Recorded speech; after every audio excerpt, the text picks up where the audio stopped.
My daughter's secret boyfriend was my son. I was on the couch minding my own business when my 15-year-old daughter, Bristol, let out this goofy giggle at her phone. I raised an eyebrow and joked, didn't know homework was that funny. She froze like I'd just walked in on a crime scene, glared at me, then stomped out. As she stormed off, she shouted over her shoulder, "I have a boyfriend, okay? Happy now?" Not what I expected from a dumb joke. I blinked. Okay? When do I get to meet him? She flung her door open like a dramatic Netflix teen and snapped, "Not until I turn 16. Please, just wait." That phrase stuck with me. Just wait. Something about it felt off. Not teenager lying about dating off, but deeper, like she was protecting something or someone. I let it go for maybe a day. Then I got a call from my son, Jacob, who's a sophomore at the University of Michigan. "Is Bristol dating someone?" he asked, sounding weirdly serious.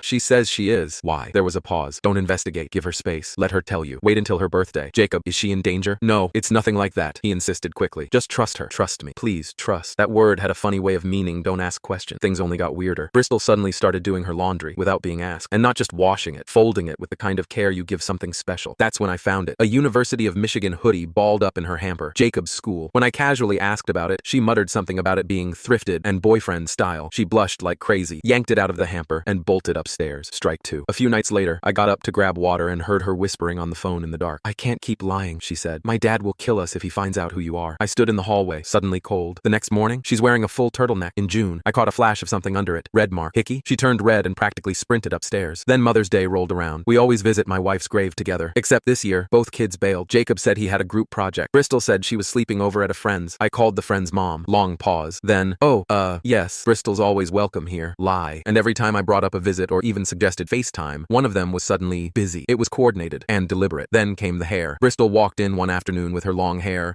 she'd been growing out since middle school, chopped to her shoulders. "My boyfriend likes it short," she said casually, but she wouldn't look at me when she said it. Next, I noticed money missing. Her college fund had a $300 transfer into her account, all spent in Ann Arbor. That's Jacob's campus. When I confronted her, she claimed it was for SAT prep books. She couldn't meet my eyes. That was it. I got in the car and drove straight to Jacob's apartment, heart in my throat. He opened the door, and I swear he turned ghost white. And then, there she was, Bristol, standing behind him, in a bathrobe, her makeup smudged, barefoot. She blinked at me. "Is that the pizza?" We all stood there in this awful silence. Then Jacob said, "Dad, remember, this is legal." I just stared at him. "What?" "She's not your biological daughter. She's your wife's kid. We're step-siblings." I felt like I'd been punched in the stomach. "She's 15, Jacob. She'll be 16 soon," Bristol added, tears welling up. "We're in love." And I just snapped. I swung, hit Jacob in the face, dropped him, blood everywhere. Bristol screamed, shielding him, robe barely holding together. My fists were clenched so hard I couldn't feel my fingers. Jacob groaned, holding his nose. "I'm calling the police." Bristol sobbed. "Don't, please. It'll ruin everything I backed up like the apartment was on fire." I couldn't breathe, couldn't think. I stumbled down the stairs, vomited twice on the drive home, and walked into a silent house that suddenly felt completely alien. 17 missed calls from Bristol. I shut my phone off and sat in the dark, shaking, wondering what the hell I was supposed to do now. Click the full story to see what happened next.